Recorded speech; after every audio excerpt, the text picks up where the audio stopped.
All right, we are live with Tom Jacobs of the Lost Four podcast, right? With Mayo Media Network.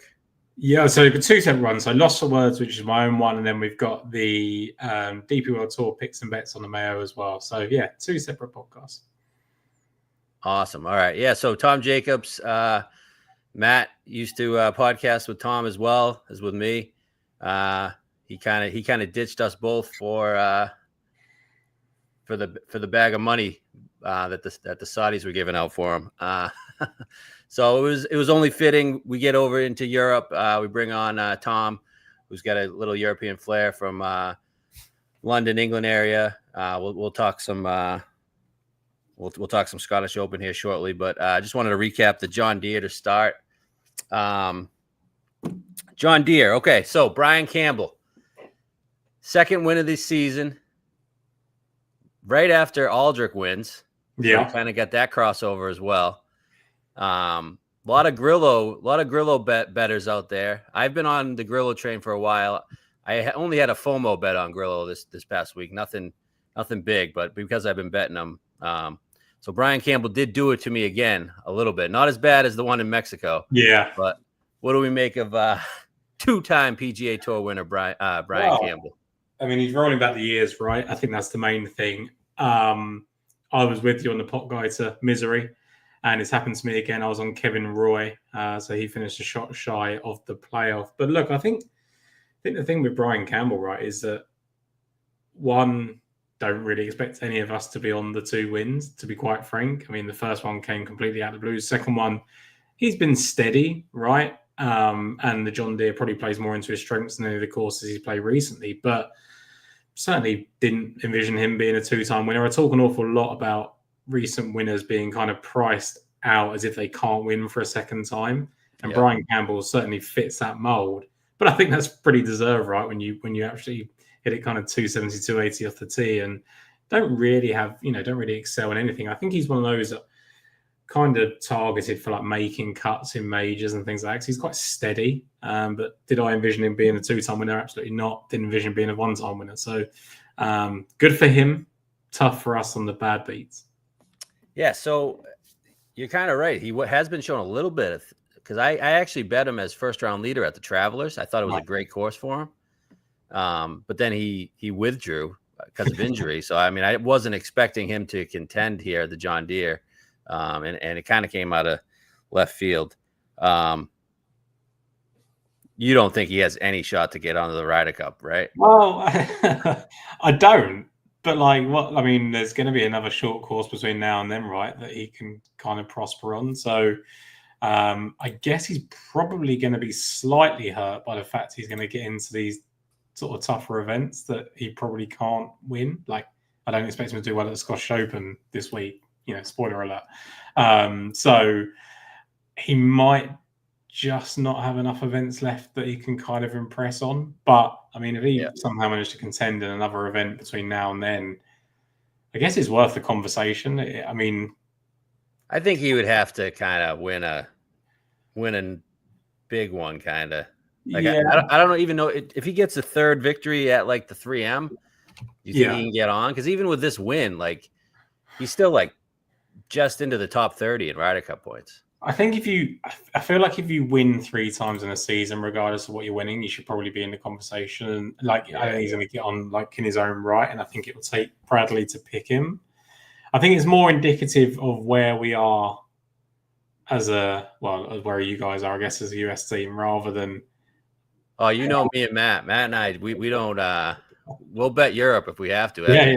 I just bet the home teams every year. That's how I played it, and it's been profitable, obviously. But if Brian Campbell makes the team and Keegan Bradley has to play and captain, then it's probably a great time for Europe. Yeah, definitely, especially at Bethpage. I mean, he's last in driving distance, I think, on tour this year. I think that's why, he probably just won't be considered. Yeah, I don't envision him doing anything more really between now and then. But I mean, Grillo, as you said, you've been on him a little while. He's been showing this kind of form, threatening to do this for probably 3 or 4 months now, right, with the ball striking. David Lipsky comes out of nowhere, which is one of those classic ones you don't really need to analyze too much. It just happens. Some of these guys are good enough to randomly hit 283-yard 3-wood to 7 feet or whatever and make an eagle putt. Fortunately, he kind of blew it on the last hole for Brian Campbell backers, I guess. But I guess the real story was kind of Homer getting himself back in contention. Then that was the big story from the weekend. I didn't watch a lot until like I was just mostly tracking the event, 4th of July weekend. A lot of family stuff going on. But I did catch probably the last 5-6 holes Sunday. But yeah, I was tracking Homa. Yeah, I guess it's a good week for Homa. Glad to see him playing well. But I mean, he took the lead early Sunday and kind of just struggled coming in. Yeah, it didn't look great, right? I think it's probably a little bit too soon for him after playing poorly for most of the seasons, just be right in the mix again. A lot of people would kind of use it now as a springboard for another event, and I get it; it's absolutely fine. But I think potentially with that false dawn at the Masters, where he didn't really follow that up, so would be slightly wary that his game's just not where it needs to be mentally. I think he's all over the place. I think that's the biggest factor is that he's taken himself off kind of Twitter because he's getting abused, and then I saw him posting screenshots of his Instagram DMs last night. People were Venmoing him for money and things like that. So probably just needs to have a complete break from social media and stick to golf, to be quite frank.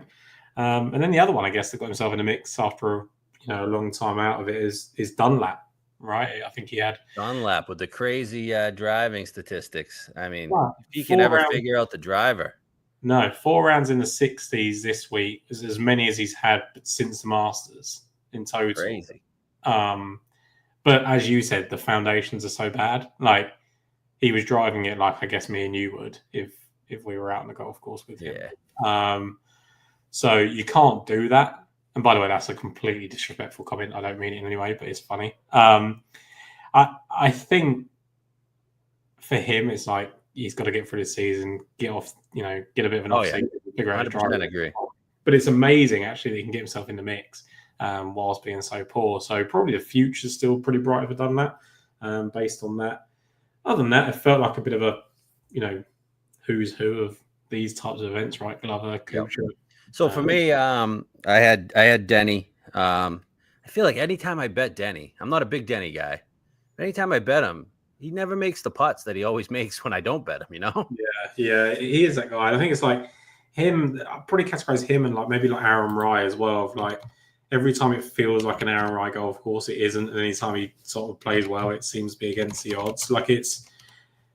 They're hard players to get right. And I guess when someone like Denny, and you've got this one big kind of skill set, okay, well, at least we can rely on that. And it's not. It's probably his, second or third worst putting week of, last 6 or 7 events, right? But his approach numbers are really getting up there, Denny. And I guess that's kind of why you're on him. He's hitting the irons well now. He just needs to put it all together. Drive me nuts all week. He had 9 feet for eagle, I think, on Saturday or Sunday, and he missed. Like that's usually cash when I just don't understand it. And then the other guy for me was Thor. I think you were on him too, right? Yeah, I was. Yeah. And of course he stormed Sunday with a 63 and just ruined his ISCO number. So that was that's all he's really done. I guess for people like me and you, I guess you feel kind of better that it was there and it was just a case of just couldn't quite get it going for the week. You knew that the play was right in the end when he shoots final round 6.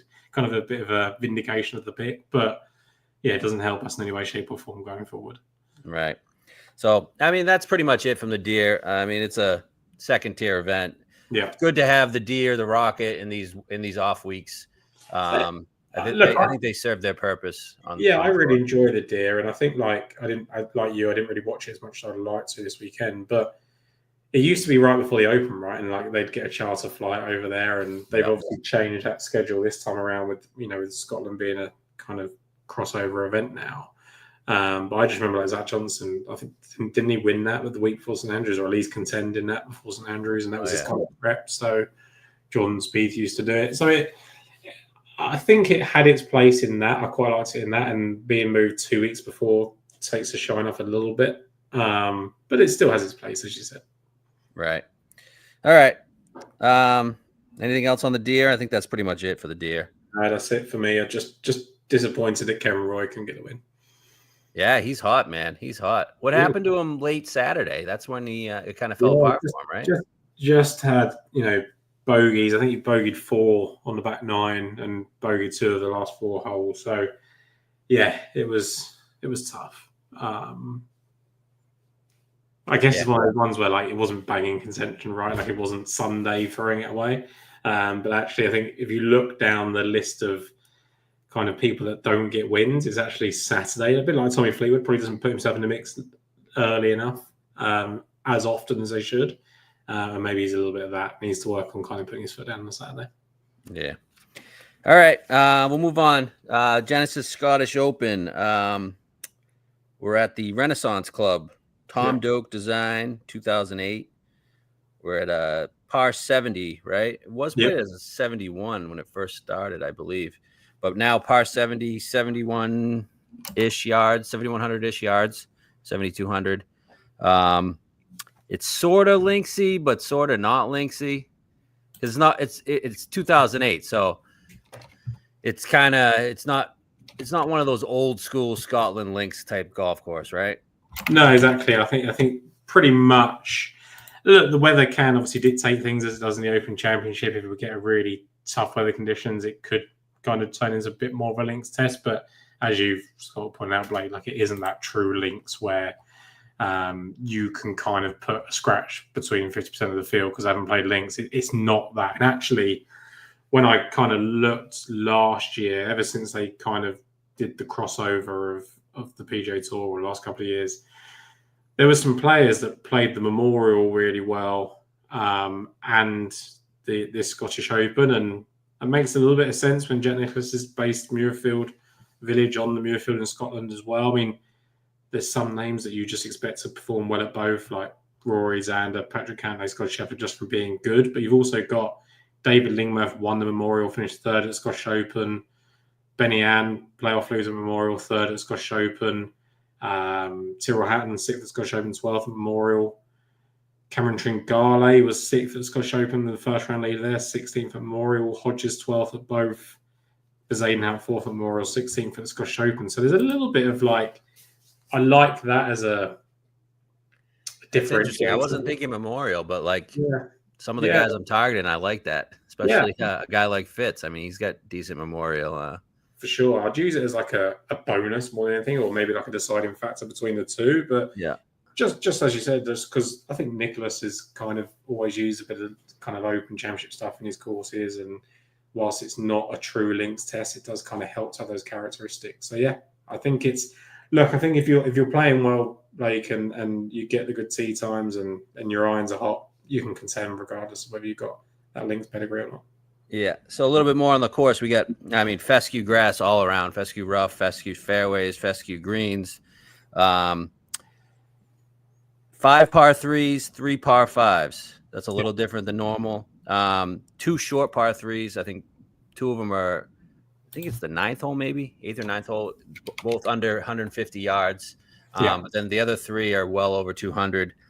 A lot of your shots are coming from 175 to 200 range, so it's not necessarily. I know it's par 70, but it's not really a wedge fest, like we've had at the Travelers and the Rocket. It's more of longer irons, 175 to 225, I think. Similar to like other Doak Design, Memorial Park. A lot of driver putter guys as well have done well here. You look at the past winners: Bob Mack beat Adam Scott, Rory beat Bob Mack. X beat Kitayama, couple longer hitters. Minwoo with Memorial Comp this year at Houston. He beat Dietrich and Fitz in the playoff. That was before it was co-sanctioned. Those Bob Mack, Rory, and X are the 3 co-sanctioned.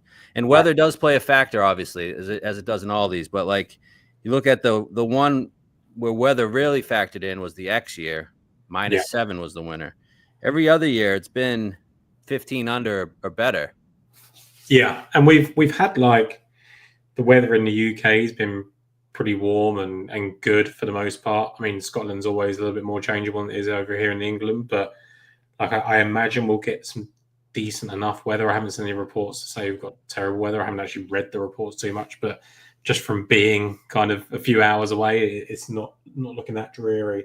On the kind of sort of longer approaches, 175, 200s, like you're going to get a little bit of run on these fairways. You're going to get, if the summer conditions remain, we should be absolutely fine.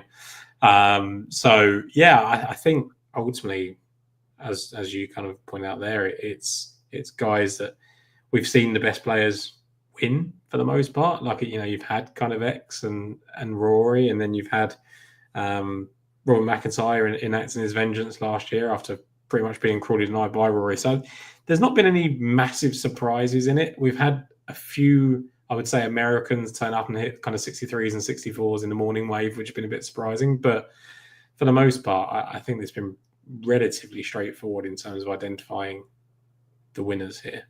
Having said that, I didn't bet any of them, I don't think, but too short. So are you targeting links type players, or do you think some of the American players can contend here? If you look at my card, and we'll obviously go through it, I've probably targeted links players by just the fact that I think they're playing well and they've got good course history. The top couple for sure, but I actually think there's going to be some Americans that are just priced wrong based on the fact that people think they need that links pedigree. I think if you're playing well, I think you can get in the mix. Like, yes, someone like a Robert McIntyre will understand how to play shots around the greens better than the run-of-the-mill PGA Tour event, I guess, like Russell Henley, for example, right? But like, I think if you've played enough Open Championships, like a lot of these guys have, if you've played, some golf in Scotland, which a lot of these guys have, you're going to have had those experiences as well. So I'm pretty sure, like, if you're just on a roll, I mean, we had like Sung Jae Im was fourth in this last year. Lane Gask was third. He's not exactly a brilliant, he's a DP Tour guy, but he's not a brilliant player. Sahith Theegala finished fourth with Morikawa. Yeah. Interestingly, Morikawa's got Billy Foster on the bag for the next 2 weeks. So if there's any real kind of difference between that links pedigree, I think we'll see it with him. He did finish fourth, as I said, last year, but it might be that Billy Foster can kind of give him that one little edge that maybe gets him through it, maybe just gets him over the line. But I think, again, we'll probably potentially mischaracterize that, Blake, with like, Billy Foster's giving him the links insight. Sometimes it's actually just he's got an experienced guy, and he's probably, like, Billy Foster won't let Morikawa whine and make decisions. If he's got him in, he'll want some carte blanche on these kind of shots and understanding. So I think it'll be more of having an aggressive caddy and a bit of a decision maker over anything else. So the caddy change for Morikawa, this is just a 2-week thing, correct? That's how I read it? Yeah, 2 week. I think that's probably more to do with Billy Foster not wanting to travel to the PGA Tour. I also think it's because Morikawa's got commitment issues this season. Morikawa, I got a lot of interest in Morikawa this week, but I mean, the off the course stuff is not good. I would have zero interest if it wasn't for the fact he's made this caddy change, and I'm slowly warming to the idea, based on the fact that I've spoken to Billy Foster a couple of times, once on the podcast, and like, he won't take any shit from Morikawa, and I think that's what Morikawa needs. Is like, I think probably. But do you think their relationship is there yet? No, because it takes time. Like, I don't know if Billy Foster's going to be ready to like kick him in the ass yet. You know what I mean? I think he will. I think he will. Yeah, and I like to hear that, because I'm going to try to sell you on Morikawa. Yeah. I think I think he's gone that way because he realizes he needs it. I think that's probably what's happened. Just reading between the lines of like, I can't have another yes man. I need someone to tell me what to do, and I'll use a guy that's ready and available. Look, do I think it means he's instantly going to win? No, but I think by the second week of the Open Championship, I think it's only a positive. Yeah. I'd rather that than some random 2-week step in from the PGA Tour. Yeah. All right. Quick question here. If weather conditions are normal, is there much of a difference between AM and PM tee times when it comes to scoring here at the Renaissance Club? What are your thoughts there? I would say if it's the case of no weather conditions are impacting it, I would always lean morning for kind of first round leader and just people getting out and posting a score based on just greens not being as bumpy and things like that. you're normally going to get a bit of change of weather and wind, and even if it's not terrible conditions, I feel like things tend to pick up in the afternoon more so than not. Yeah. So tough one to know because weather's so changeable. But if as the question's asked, is there any difference between that? I think not, based on low wind. Right. And the weather this week, I mean, as of right now, I mean, the only day that looks bad, or not it's not even that bad, is Thursday. Yeah.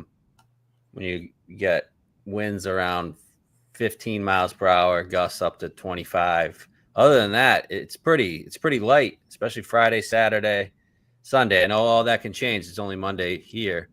It'll be Monday night there. Yeah, I've got some stats here, Blake. They're just off the rip, so apologies if they're not 100% accurate. But we've got 2024 morning scoring average 69.45, afternoon 69.38. 2023 70.62, afternoon 70.91. 2022 69.73, afternoon 70, and then morning 69.89, afternoon 69.45. So not a huge amount of difference. For the most part. I mean, it's been pretty mixed, right? Like you've had a slight advantage in the afternoon in 2024, slight advantage in the afternoon in 2021.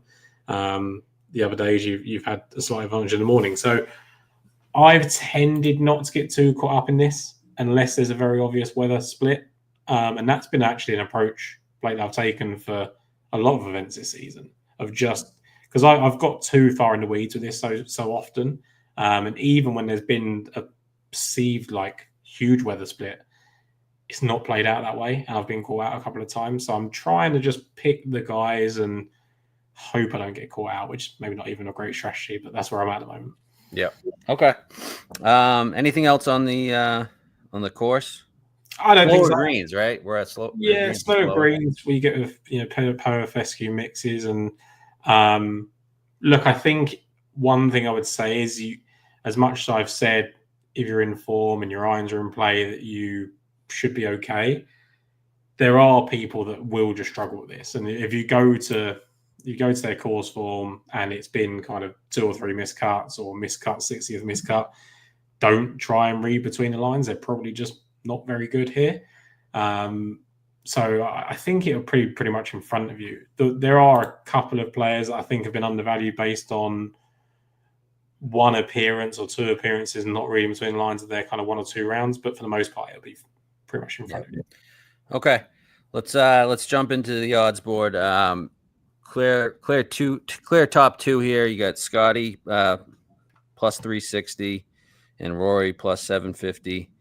Not going to either one. Which one is more of a threat to actually win this week, do you think? Probably Rory, just based on the history of him doing it and showing a little bit last time out at the Travellers with the opening 64-65 seems to be kind of back on track. Yep. I think the conversation of Scheffler not being able to separate himself from these types of courses, and what do we make of that? Do you buy that? I see the argument of like, I understand why people think flat track courses where you can kind of just bully people is better. If you're the best player in the world, you're the best player in the world for a reason. Like if you look at his kind of Open Championship record, it's actually pretty strong for someone that's perceived to be not as great at these. Yep. I would pick Rory just based on the Scottish Open history, but it's a very slim light. You are not backing either of them, so it doesn't really. Yeah, I wouldn't be surprised if either of them won. I actually think Rory might be a factor next week. He's starting to get that pep in his step a little bit, and like after the PGA and US Open, I think he's kind of reset. And I don't know, winning 2 majors in a year is tough, but I think he's going to be a factor next week. I know the whole Northern Ireland things linger in there too, which he struggled with last time we were at Portrush. But I just got a feeling he's going to be a factor. It's really weird, isn't it? Because like he has this massive thing about Northern Ireland and Ireland, didn't represent them in the Olympics and things like that, right? Like he's not a massive like patriot in terms of like Northern Ireland and stuff like that. So the idea that he got on his back and affected him really, I find that quite strange. Like it's true, like he did miss the cut and like played really poorly. I wouldn't let it factor into this week's decision, like you said. I think actually just go based on how he's playing. I think there's two things that have happened to him this season. This is pretty average analysis, right? But I think once the PGA didn't happen after a couple of days, he checked out of kind of, okay, I can't make this calendar year Grand Slam, so I'm going to sort of go through the motions or kind of achieve something so big with the Masters. He's then had this driver issue at the US Open, feels scorned and feels like he's been picked on versus everybody else. And I think he's not dealing with that kind of thing very well at the moment. And now he's doing this kind of, I don't have to speak to the media if I don't want to stance. And yeah, I think sometimes he needs, like, I feel like he's trying to manufacture a chip on his shoulder a little bit. Like he's had to go and overcome the odds at the Masters. It feels like he's trying to do that now rather than just going, you know what, I was actually playing so well leading into Augusta, then won Augusta. Why can't I just do that? Because suddenly he's got driver issues. It's really weird. So I think he needs a good week this week to just be like, right, I'm settled down, ready for next. But that's all it is. I think if he finishes kind of top 10, he's going through the motions and he's ready to go for next week, I would definitely be interested. Yeah, I agree with you 100%. And Scheffler, I think if he won this week, it wouldn't shock me. If he won next week, he wouldn't shock me either. He's a threat. He's the best player in the world. I got no concerns with him at an Open. I'm done trying to rule him out. Like trying to actually, other than just, I'm not going to bet him at plus 350. That's all my analysis is with Scott Scheffler at the moment. I'm like, if he wins these short odds, I'm never going to be on because I just don't want to bet people at that kind of price. If he kind of gets out to 6, 7, or 8 to 1 in events because people are questioning how he is, I guess kind of what we were doing earlier in the season, then you have to make a decision, I think. Right. After those two, I mean, I feel like this is the first week we finally have some fair odds. Like it jumps. You got two guys under 10. This is how odds should be. You jump into the 20s. You don't have 3 or 4 guys in the teens. We finally got guys in the 20s this week. So you got X at 20, Tommy Fleetwood 22, and Morikawa 25. Yeah. Any love for any of those three? Like you, I was close on considering Morikawa, especially when that Foster news came out. I don't think X is quite doing what we want, right? Like I think it's been a real kind of meandering since coming back from the injury. X is a weird case. I don't. If he wins, it's because he's one of the top 5 talents in the world. If he doesn't, it's because he's not kind of playing well. I know it's pretty basic. And Fleetwood, I'm not going to be there when he wins for the first time. It's just not going to happen for me. So everybody, I've been getting a ton of messages today. Like, it's the Tommy week. I'm like, Tommy at 22 to 1. I know he likes this place, but like, that was a big loss. Like coming off the Travelers, I'm going to go back to him at 22 to 1. I feel like I need some time to. I wasn't on him at the Travelers, but that was not pretty there on the 18th hole. Yeah, I feel like people need time because it's like mentally scarring, right? To watch him just fumble the bag again, and he showed it. He was dejected. He talked afterwards. You could tell it really bothered him. Like, I'm not ready to go back there. No, and look, he has lost this event in the playoff to Aaron Rai. Yep. Before it was kind of a signature PGA Tour event or whatever we want to call it these days. Since it's been what it is, he's finished 4th, 6th, and 34th. The 4th was when he was kind of growing into the event. He was 17th going into Sunday. The 6th was then he's actually had a chance to win. He was 3rd going into Sunday after a slow start. And then last year he finished 34th. I don't know what people are looking at that makes them think he's going to overcome this mental issue. I guess the thing is, like, is he going to win a PGA Tour event in more DP World Tour conditions? Potentially. I actually think he's just as likely to win a major as he is any other event, just because he might just have it on one given day. He might just play too well and stumble into it. And then you're more likely to win next week than this week. And then you'll have all these kind of questions of like, oh, okay, well, he's won a PGA Tour event now, but it wasn't in America. And then it would just carry on. The guy will never be able to win. So I'm getting to the point where I feel slightly sorry for him, but by the same account, don't choke away the Travelers and you'll probably be all right. Yeah, exactly. Make sure your putt's inside Keegan's. Yeah. All right, let me sell you on Morikawa. Go. Okay, so approach numbers, starting to get back to the peak level, Colin, in the last two events. I mean, 7.4 at the Rocket, 11 over 11 at the U.S. Open, fourth here last year. It was his second best putting performance in the last 2 years. Okay, and he still gained on approach. So I know the putter's been an issue. So I'm hoping maybe these slower greens kind of help him out. I think 25 to 1 is a good number. I think he's actually a really good number. Like, you're getting 25 to 1 on Colin and 22 to 1 on Tommy. I know neither of them have won recently, but I just got a weird feeling Colin's going to mix this week. And the caddy thing kind of puts it over the edge for me. I don't know, 25 to 1. I was going in thinking he'd be like 18, and I could have passed on it. But I'm not a Colin guy either. I bet him maybe once this year, and that was it. I don't know. Something's calling me about Colin. If you're putting the two, how are you telling me the Memorial? Yeah. If you're putting Nicholas, that's him. Yeah, if you're putting two of them next to each other, I'm just backing Colin, right? And having Billy Foster there is a bonus. The fact that he's kind of finished fourth, the fact that he's won an Open Championship in conditions where it wasn't really tough. I was there at the Open Championship; it was roasting hot, like there was no real wind. Yeah, Matt and I always call that the fake Open. Yeah, like it. And this is kind of a fake links course, right? Exactly. So it makes perfect sense that he's played well here in the past. I get it. Like, I get why people would bet him.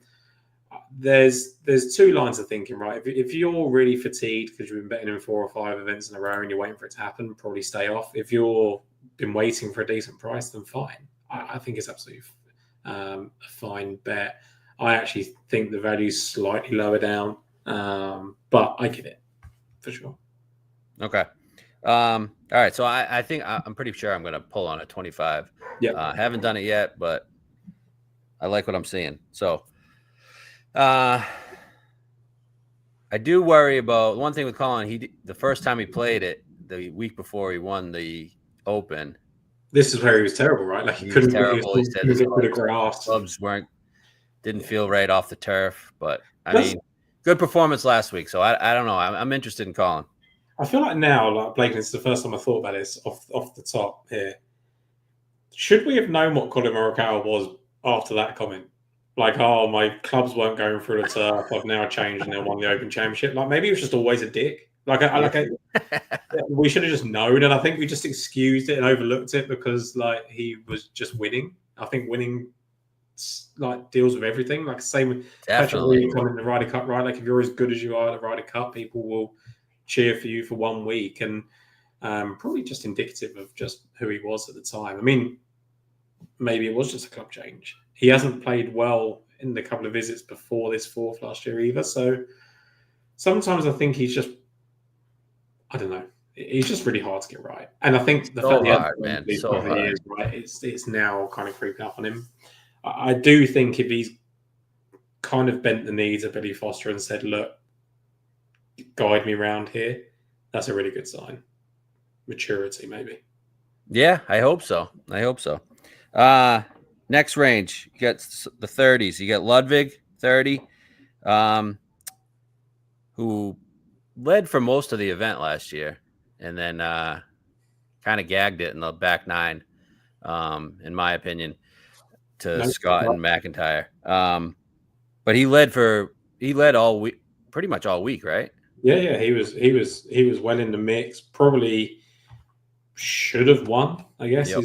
is a statement. He led. I think he was third after round 1. Led the next 2 rounds and shot 73. Like, you can't shoot 8 shots worse than he did on Saturday and expect to win. So definitely gagged it away. And look, I'm just pretty low on Aberg at the moment, full stop. And I think I'm on an island a little bit with that. But even like his decent results are coming after really slow starts. Like, he was 16th at Memorial. We're talking about Memorial, but he shot 77 on Saturday, 75 in round 1.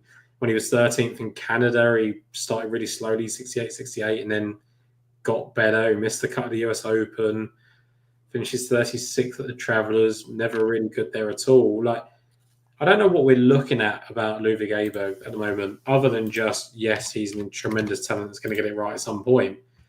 He's starting to show some things a little bit, though. I mean, like the ball striking is better than it was for that little period, but I don't know. I think we don't talk about, like, his around the green numbers are really poor, and we always talk about that with kind of like Hovland and people like that, but Aberg never gets the same. I guess it just looks different on the course, eye test stuff, but I'm just not there with Aberg at the moment. Okay, I'm on the fence here. I kind of like the 30. I don't know. I would say it's the first time I've looked at his number and gone, yeah, it's a like good number. he's been 18, 22, 25 has been an easy pass for me. He gets the 30 and go. First time I've gone, okay. And then I've just decided, no, he's not playing one. I did find out that Tom Doak designed the Texas Tech college golf course. Nice. So that kind of So helped. he's got that, and maybe that's why he came out and played great here last year. So I don't know if it was maybe a Doak thing. I know he likes faster greens, but he's a slower. But I think he fits in that category. Blake, like he can win at any time on any given week. He's in that Hovland mode of and if anything with a 3, I think you got to consider it. Right. If you're that kind of better that he's always going to look at and go, look, when he gets to a certain number, I'm going to bet him. I think that has a place. I think that's why people got onto Hideki earlier in the season. That's why people got onto Hovland when he won. I think if you're that type of better, then you're getting to the point with Aberg where you should do that. For me, if I'm just looking for positive signs, they're not there for me at the moment, apart from the number. Okay. I think I'm going to pull on him. I don't know. I think I'm going to flood this 30 to 45 range with 4 guys. Looking at the previous renewals, right? Like his talent has won here. So it's not been a case of like look for the links guys. It's not been a case of look for certain informed guys. It's just been kind of talent guys that come here and got it done. So I don't think it's a bad strategy at all. Okay, so what do we make of Bobby Mack? 30 to 1. Obviously second to Rory, and then came back and won it. I mean, this is his biggest event of the year, coming off second place at the U.S. Open as well. He hasn't played since then, has he? He finished 17th at Travelers. So Travelers too. Forgot about that. So that is why. So I'm betting him this week. I bet him at 33 to 1 this morning. 30 to 1 is still fine. And there's 2 things that you said there that make me think he can come in and defend. So the first one was the fact that he finished second to Rory McIlroy the year before, comes straight back and wins it. The second one is the fact that he's gone and played after the US Open and played pretty well, right? Yeah. Like his best round was on Sunday. He shot 66, had a 67 in the second round as well. It's not a course that he's used to kind of tearing up the Travelers, right? So I wouldn't expect him to pull up trees there. It's been a sustained period of form as well. It's not like the second that the US Open's come out of nowhere. Now, he took advantage of the horrendous conditions and grew into the event. But in Canada, when he was defending, he opened with a 65, closed with a 65 when he was 20th at the Memorial, 6th at the Charles Schwab, 3rd round 64 there. When he was 47th at the PGA, he was top 10 for the first 2 rounds, 34th at the Truist. Like, it's been a real strong run. Then you've got to factor in, okay, is he going to defend in his home event? And that is the real. That's what worries me. And I think that's why he's kind of 30, 33 as opposed to 18 and 20. But he does love these types of events. He turns up for these, turns up Canadian Open, Scottish Open, British Masters, like the Open Championship itself. Like he does do it. So I think just because he did that gutting loss to Rory McIlroy wins the next year, and he's played well the week after the US Open, I've got enough faith that he can keep it on because he's just playing really well. He is. I wish they would give us a open number on him. They never give us anything on him, like Tommy, Hatton. They never give us numbers on these guys. And the fact that he's bigger this week than he is for the Open Championship, I get why he's got so much steam about him for the Open Championship. He's kind of 25 to 1 in that. You might. I guess you can probably get 30 somewhere. But the fact that he's this same price, 25 best price in the UK for the Open Championship. I'll take the bigger price the week before in a less significant event on one he's already won. Right? I don't.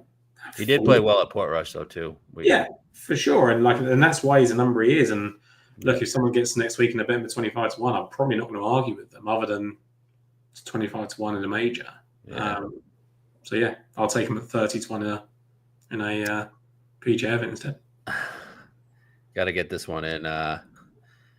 Bob's had them installing sprinkler heads all year. Yeah, that was I'm a big Adam Scott guy. I felt bad for my guy Adam, but what are you gonna do? Sometimes the breaks go your way. Yeah, he had to take one, right? Like, I mean, like the year before, he kind of loses because Rory McIlroy finds the best shot of his life on the 18th. Yeah, looking back at that shot, that was one of the best shots It was I've unbelievable. seen hit. Like, I am a pretty confirmed Rory hater at times. Yeah, that was amazing. Yeah, and he played so well to finish off. Okay, so Ludwig for me, Bob Mack for you. Yeah, At the 30 range, 35. You got two guys here. You got JT 35 and Vic 35. Any interest in those two? I've looked at both of them hard. yeah. Gonna Just pass on JT. gonna pass on JT. Hovland comes in that Aberg conversation of gets to a number and you can just bet them. Which I kind of think he's at. Yeah. He just hasn't done enough in the three that is here. He shot a second round 63 2 years ago, Hovland.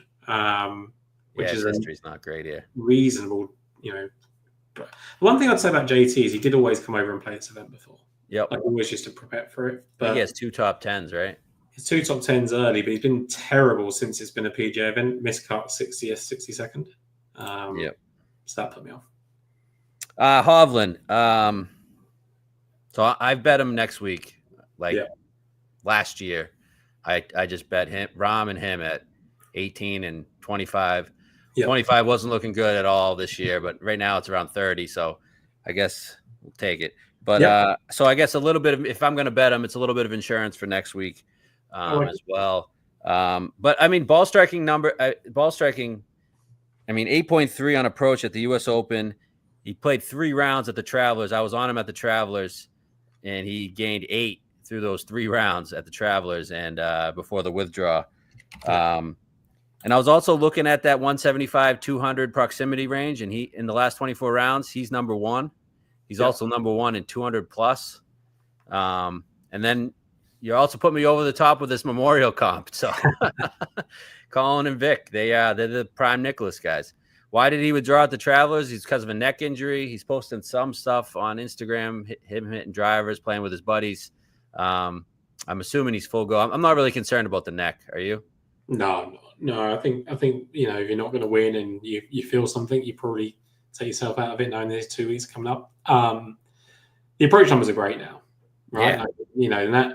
And when someone like Hovland's posting that in front of you, you should probably take notice. The off the tee stuff hasn't been as good, which is concerning. Yeah. Like I feel like when he's at his very best, he's good at both. You can't have that luxury with everyone, right? So if he had the off the tee at Oakmont, he wins. Yeah, and he's probably 18-1 for this. Yep, maybe less, right? So 14-1. So different thing, and you never know when he's going to fix that driver. I think that's the thing with him. If he can get that right, then he's good to go. Yep. Okay.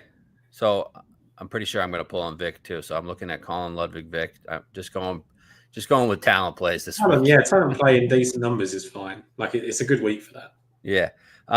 40 plus range. We got Sam Burns 40, Corey Connors 45, Matty Fitz 45. I know you got interest in Matty Fitz, so give me Matty Fitz. Yeah, I was close with Burns.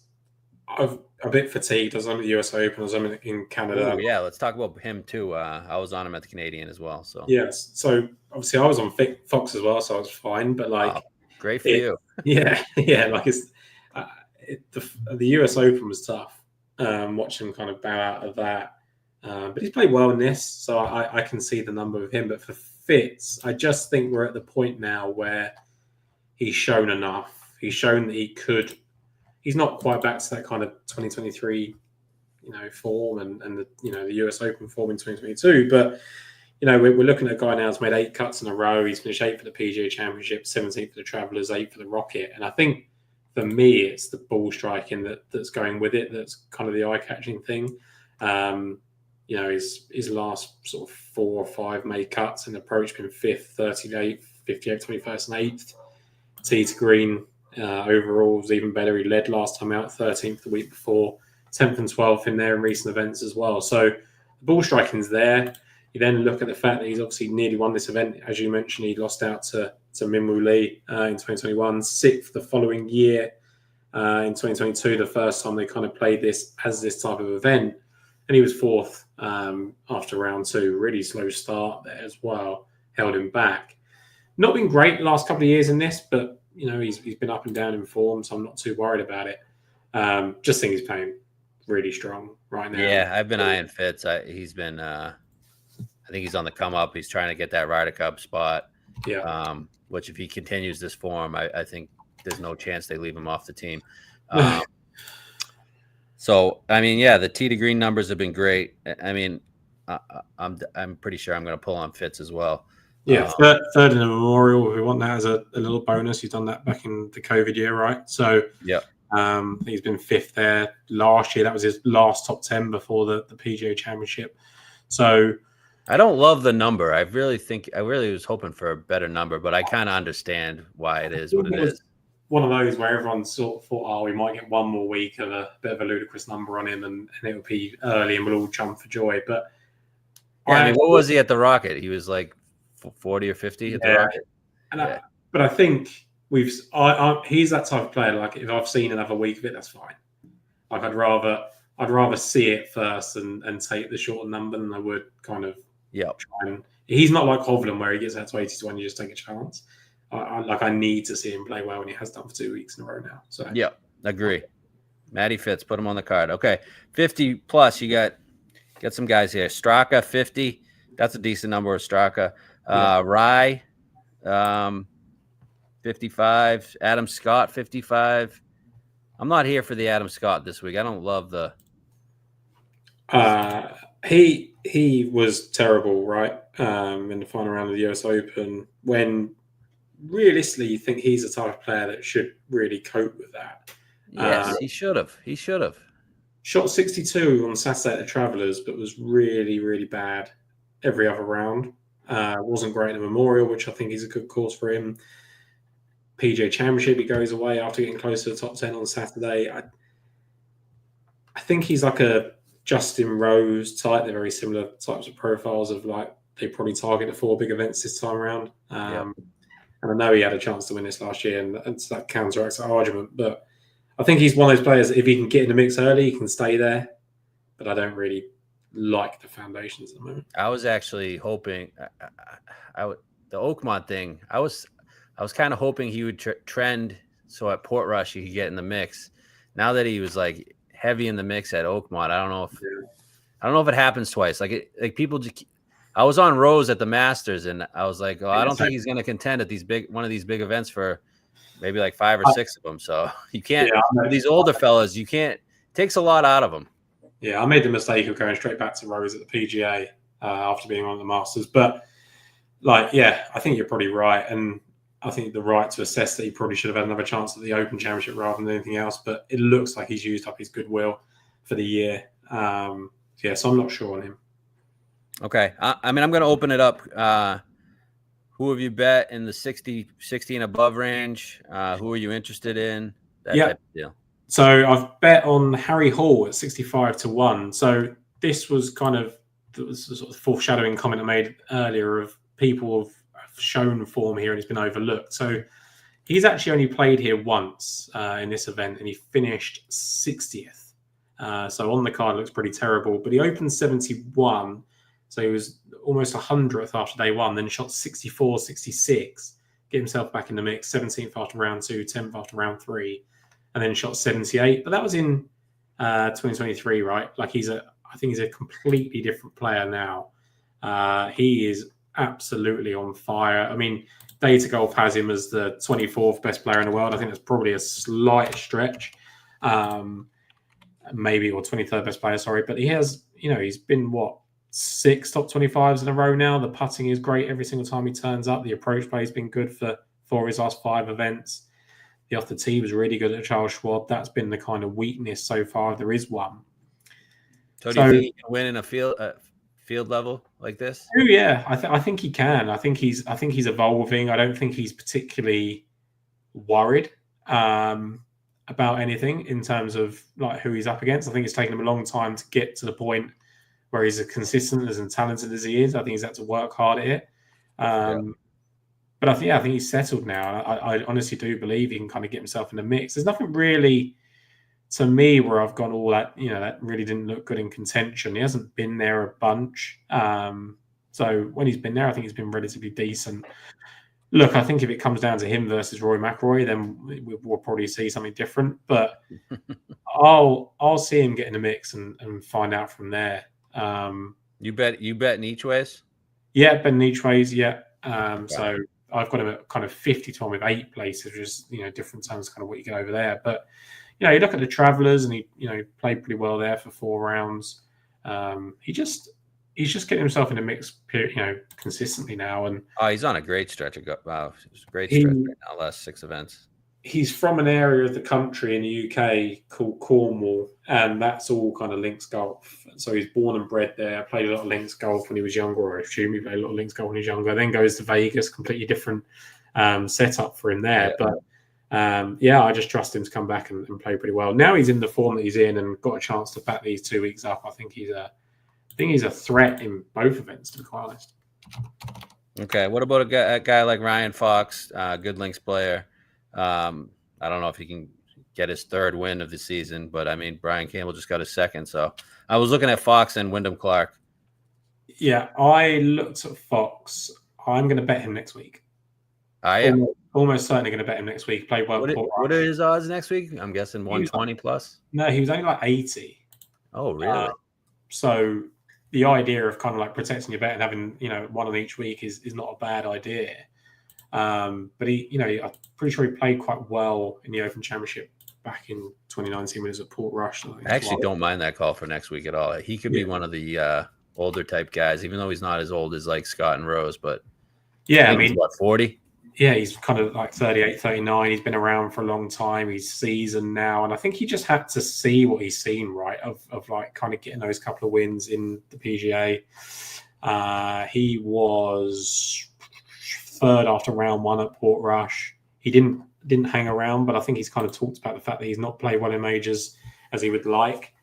He still finished kind of 16th. I think that's good enough to suggest that now he's the player he is. So, yeah, for Ryan Fox, I think if you're like me and kind of want to bet him next week, then you probably want to look twice in this week. The caveat to that is he's played well here once and he finished 12th. The other times he's been pretty crap. Yeah, I'm not going to bet him this week. I do like the call for next week, though. I'd actually rather bet him at 20 points bigger next week. That's kind of my thoughts on him. Wyndham Clark looked at him twice, by the way, you mentioned him. I bet him at the Rocket. Didn't quite pan out for me. But he's been good here, 16th, 25th, and 10th. Again, just talent play. Also played well at Memorial Park earlier this year. Just good fit for it. Good person to take advantage of a fake links, if we're going to call it that. Do get it.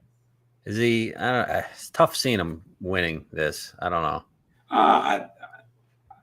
But maybe. I think it's like one of those. I probably wouldn't back him to win an Open Championship. I would back him to win this.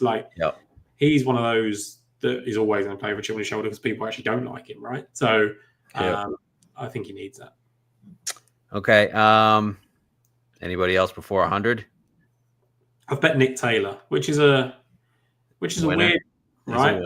Yeah, 5-time PGA Tour winner, twice in the win, right, at Pebble Beach and the Sony Open. And when you look at his form here, he's 3 for 3 for made cuts. He opened with a 75 on debut and then shot 68 to make the cut. Nothing really else after that. But then 3rd round 65 here 2 years ago, opening round 65 here last year. Just enough to suggest to someone that's made, 5 top 23 finishes in the last 6 starts. Just caught my eye. He was inside the top 8 for 3 rounds at the Travellers. He was 11th after 54 holes at the US Open. 3rd at the halfway at the Canadian Open, finished 13th. 4th at the Memorial, 36-hole leader there. 17th at the Truist, 6th after 54 holes. And, he's been playing really strong. Really well. Just looking at it now. And the foundations, Blake, are what kind of caught my eye. Like 18th, 21st, 10th, 29th, and 3rd in his last kind of 5 made cuts in approach. Tee to green also really strong. 34th, 8th, 10th, 42nd, and 1st in those weeks as well. So the fact that his drive is improving every week in this run, I was really encouraged by Nick Taylor. And he's that kind of, he's obviously Canadian rather than American, but he's that overpriced PGA Tour player, if you like, that people don't necessarily think is going to be very good at links golf. I mean, he's not played well in the Open Championship. I think he's only missed he's missed both cuts he's played. He doesn't really play well at any major. Right, yeah, that's what I mean. Like, actually, the fact that he played so well at the US Open for 3 rounds or the PGA, whichever one it was, like, that's eye-catching. And I think the ball strike is just so good. And you talked to me about, can I see Harry Hall winning a PGA Tour event? Well, I can definitely see Nick Taylor adding a 6th, right? So, yeah, I mean, he's won a similar type field at Waste Management. Yeah, Beat like Scheffler. I mean, 23rd. I think that was his best major finish ever. I think at the US Open this year. So I think he's slowly rounding in. I said at the start of the year that I thought he was kind of overlooked still, despite how many wins he's got. I mean, this guy's 37 now. He's well versed in kind of where he is in his game, and he's beaten some decent players. I mean, he beat Tommy Fleetwood in that playoff, a person that plays really well here. He's beaten Nicola Cavario, who was in form. He's, back in the day, he beat Kevin Streelman. Okay, not a massive name now, but a PGA Tour winner. So I think he's kind of done all he can do to prove who he is. And yes, this is the next step, winning one of these before a major championship. But yeah, I think the number's good. I like it. I'm going to throw a name at you. Nikolai. Yeah. Both Hawaii guards. I don't really know where I'm at with them at the moment. I think they're kind of both balancing, trying to play both tours, trying to get on the Ryder Cup team. Nikolai 10th after 54 holes at the Rocket, looked pretty good. Played okay for a couple of rounds at the PGA. Second in that, Zurich with his brother.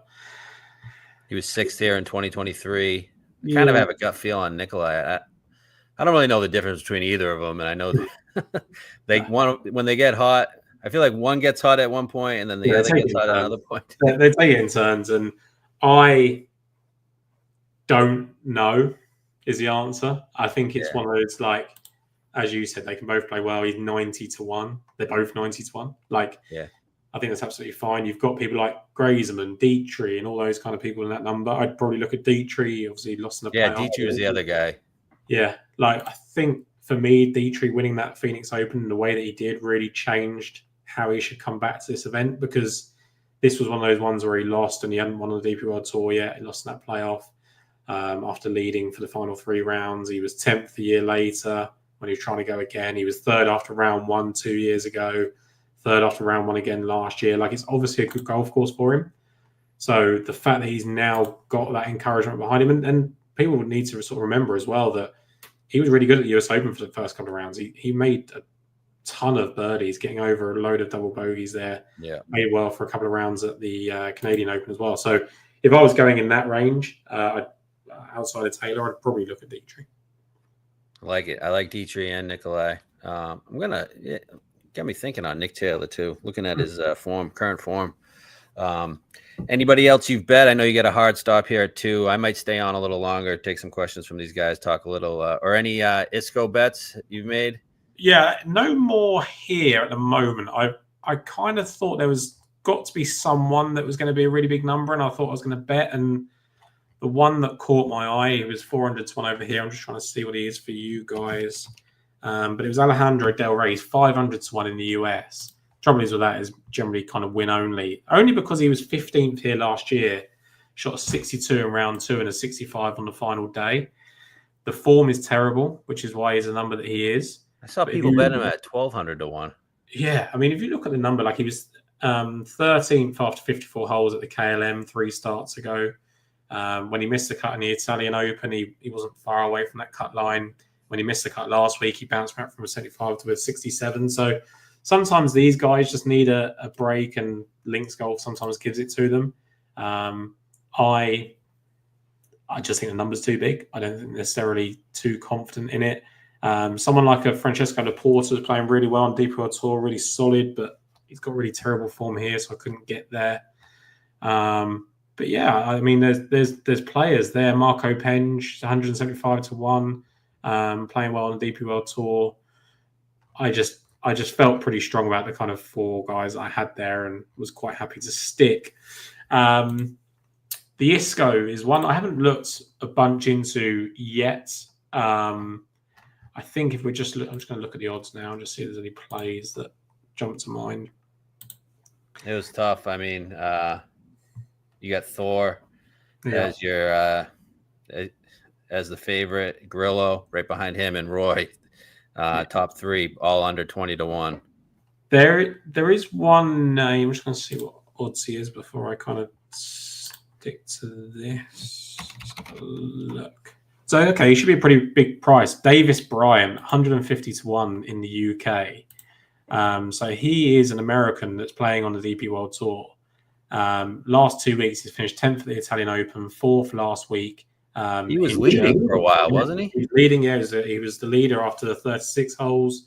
Finished 42nd in Austria, but he was 8th after round 1, 19th after round 3. He was 23rd in China, 4th in the Abu Dhabi Challenge at the lower tour. So Davis Bryant's playing really nicely. The form's good. And what does he do? Is he a bomber? I haven't really seen too much of him. If I just go by kind of his data golf profile, he's more accuracy driven more than anything else rather than bomber. It's more kind of putting and accuracy. And I think the reason that he won't stand out to people is, he doesn't excel in those kind of flashy departments. But we've seen kind of guys come over on the DP World Tour and play well in this event just by being informed. So I think he's one for me, Davis Bryant. I mean, I potentially go back to the well with Kevin Roy, even though the number's pretty short. Grillo is too short. Grillo's too short. I've been betting Cam Champ. Yeah, Champ was one I was going to say. He's one that I wish I kind of knew a bit more about the golf course. There's a new golf course this year, right? No, it's the same one, I think. Is it the same one? I thought it was different. If it's different, then pretty sure. Let me have a look. Just double check. Yeah, so it's moved to Hurstbourne. Okay. So that changes everything. Absolutely nothing about. I think it's still in Kentucky, right? So, but yeah, I'm pretty sure it's a new golf course this year. Okay, shows you how much I've looked into the ISCO. Well, this is why I need more time to kind of look at it. Yeah. Other than, I think when that happens, like Blake, I think my default is just to revert to guys that are just informed. It's pretty obvious. You can sometimes in these lower run events, you can get a number on a guy that's out of form and got course form. We haven't got that luxury this time. So, I'll probably stick to that Davis Bryant call, who is 150-1. And I'll look at some of it. But I think even with the change of course, like Cam Champ is playing well. So, how do Europeans usually do when they come over here? They've played okay. So, I'm pretty sure. There was a big playoff here last year. I think there's a couple Europeans. Hall won, right? The Hall won it. They've played well in that. There's the other event, isn't there? That there's two of them that they play when they come over, and I think they played better in the other one. Vincent Norman won it 2 years ago over Nathan Kimsey. Sadier was third. So that's the one I'm thinking about. And you go there, Daniel Brown was seventh. So you had 1, 2, 3, 4 players in the top 9 that were kind of DP World Tour regulars. Sorry, 6 players because you have Rivetto and Levy as well. So, yeah, they're playing well. And they're playing well in this event. And I think that's why you look at someone like Davis Bryant. Another name like Cabrera Bellows found some form again. He was obviously a bit of a stalwart at one point. Playing RCB, wow. That's turning back the clock. It is really turning back the clock. And to see him suddenly winning on the PGA Tour would be quite surprising. But the iron play's got better over the last couple of weeks. It's just driver's not very good. But maybe there's some room here. Then he's someone that could look at as well. But yeah, I think Davis Bryant's the one for me, the kind of standout selection. Okay. I know you got to go, but any open predictions? Who you think is going to win the Open? Yeah, so I think if I was to just pick a name and it wasn't really to do with odds or anything like that, I'd be looking quite strongly at Jon Rahm. I think he's shown kind of all season long that he's ready to win one of these again. So numbers not great currently. No, numbers not good at all. 14-1, 12-1. The Tyrrell Hatton numbers really hard to work out whether 25-1 is good or not. I think he showed an awful lot at this US Open, and that was quite eye-catching. It's a really tough event this year because I don't have any massive strong feelings about anyone particularly on the golf course. Obviously, I've said Ryan Fox based on his form here in 2019.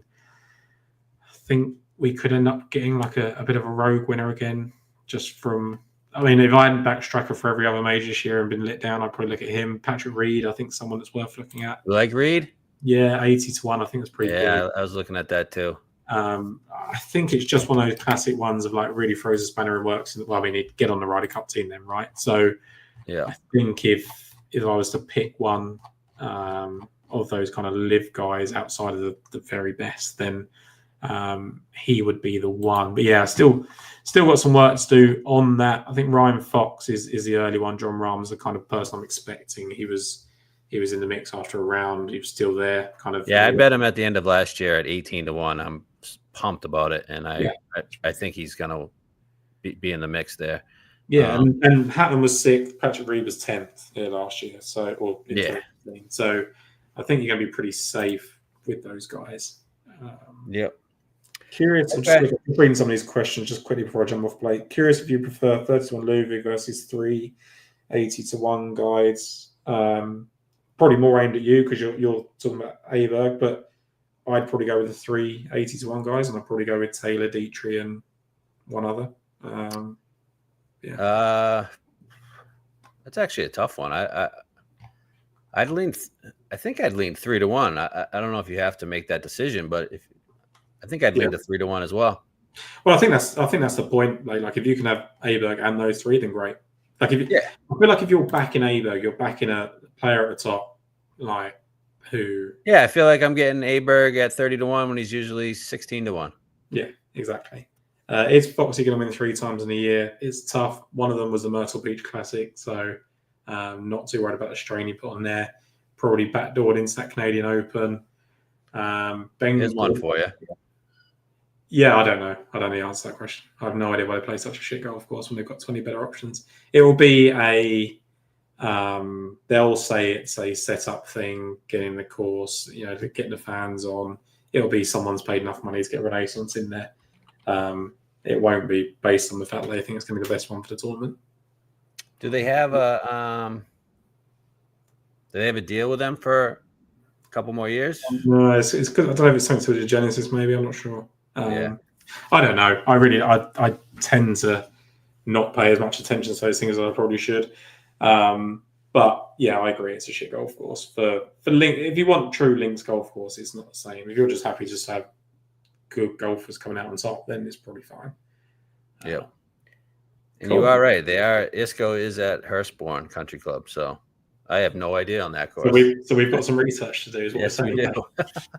Yeah, I don't care where they're playing it. They could play it on the moon this week. I'd bet Davis Bryant 150-1. So there we go. Davis Bryant 150-1. I'm going to stick on for a little longer, but Tom Jacobs got a little European flair. Best of luck this week. Appreciate you coming on, filling in for Matt. Maybe Matt can. Are you even able to bet live over there? Yes. Yeah, I can bet live over here. So I haven't actually looked too much into this. Matt got me on Patty Reed last week, and that was nice. Just him being there. So hopefully Matt can get a read. I know he's on his way to Spain now. But really appreciate you coming on. Enjoy talking with you. Absolutely, Blake. Maybe we'll do this again too. So anytime you want me, just give me a call and we'll do this again. All right, awesome, Tom. Thank you very much. Take care, guys. All right, I'll open it up for any questions. Kind of go through this chat. Thank God I had Tom on for the ISCO. I had no idea. I thought we were back at Keen Trace or whatever the hell they call it, because I was thinking bombers left and right. But I guess we're at a new course. I'll have to look into that. Not that I was going to bet much on that event, anyways.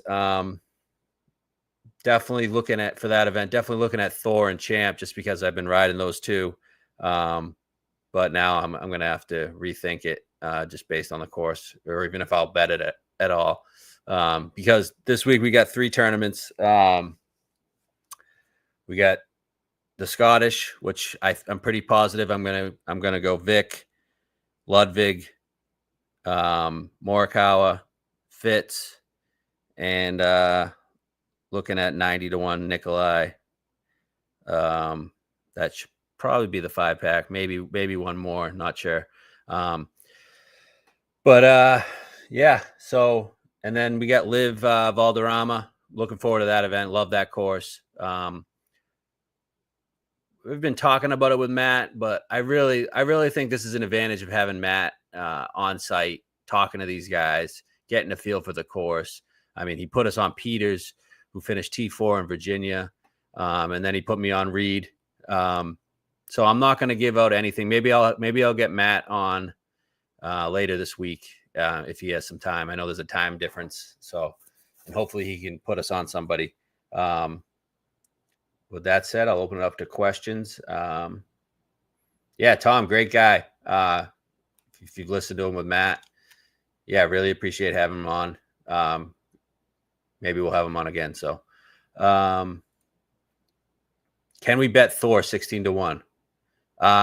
Yeah, why the hell not? If you're just going to single bullet that event, I wouldn't go heavy on it, but suicide insurance, hell yeah.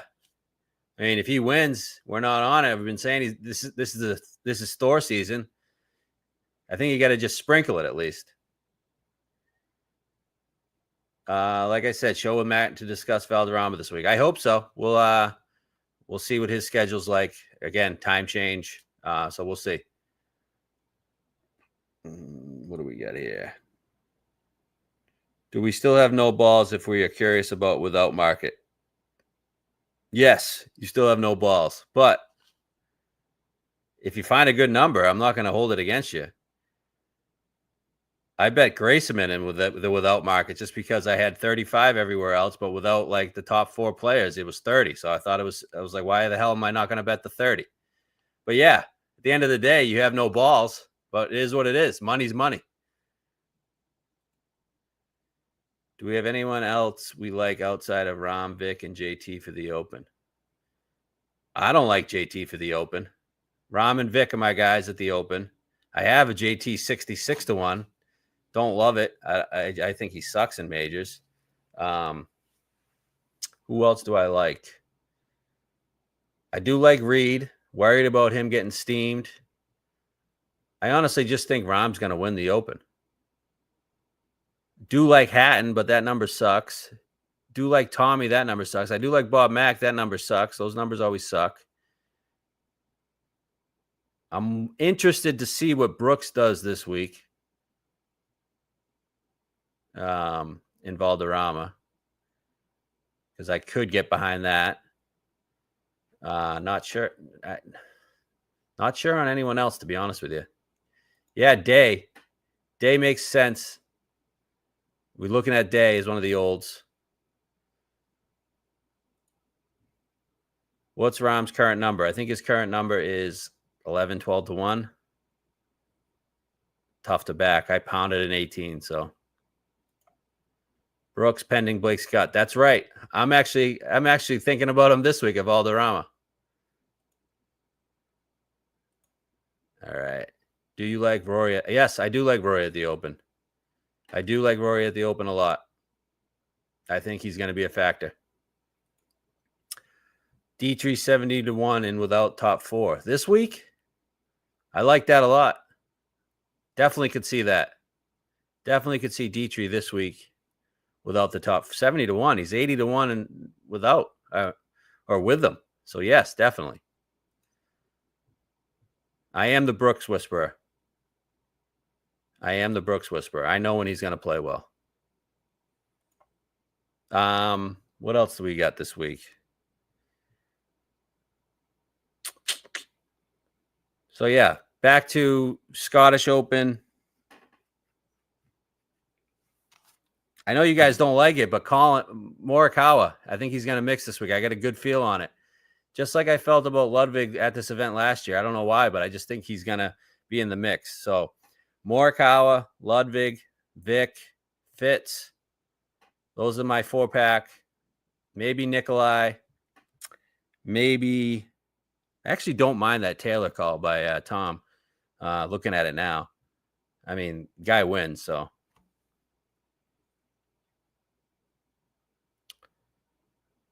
All right. Any first round leaders or props for this week? First round leader, I won't look at until the tee times come out and I get a better picture on the weather. So if I do bet first round leaders, I didn't do it last week. I may do it this week, or I might just wait. Probably, actually, you know what? I probably won't do first round leaders with 3 events. I know I'm not going to go heavy on the ISCO, but you had a third event. 2 weeks is bad, but you had a third event, and it's tough. So I'll probably be out on first round leaders. You could see me doing the top 20 on some of these guys. I actually like Nick Taylor top 20, whatever the odds are. 60 to 1 without. That's not even that bad, but I'd still go 80. So, all right, pretty much it for this week. Hopefully have Matt on later this week, but it's all going to depend on his schedule. I know everybody enjoyed Matt on last week. So then next week's the Open. Got a great stretch of golf here the next 2 weeks. So appreciate everybody's time. Appreciate Tom. Let's get back into the winner's circle. Boom.